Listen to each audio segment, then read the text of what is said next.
اللہ امام علی مقام رضی اللہ تعالیٰ عنہ نے اتمام حجت کے لیے 10 محرم الحرام کو عظیم خطبہ دیا، اور یہ خطبہ حضرت حر بن ریاحی پر اثر کر گیا، جس نے امام علی مقام رضی اللہ تعالیٰ عنہ کی اقتدا میں ایک ظہر کی نماز پڑھی تھی، ایک ظہر کی نماز۔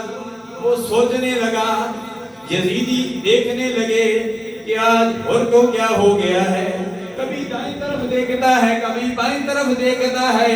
اللہ حضرت حر رضی اللہ تعالیٰ عنہ سے ساتھی پوچھنے لگے، آئے حر کیا سوچ رہے ہو؟ فرمایا سوچ رہا ہوں ایک طرف جہنم ہے اور ایک طرف جنت ہے، ایک طرف حق ہے اور ایک طرف باطل ہے، سوچ رہا ہوں کہ جہنم کی طرف جاؤں یا کہ جنت کی طرف جاؤں۔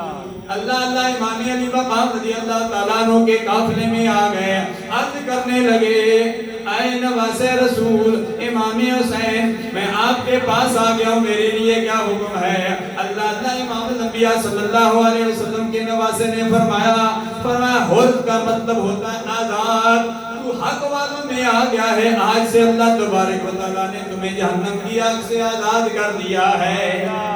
حضرت حر رضی اللہ تعالیٰ عنہ اپنے قافلے کو بھی حیران کر کے آ گئے، باطلوں کو بھی، جو 20,000 سے زائد باطل والے یزیدی تھے ان کو بھی حیران کر کے آ گئے۔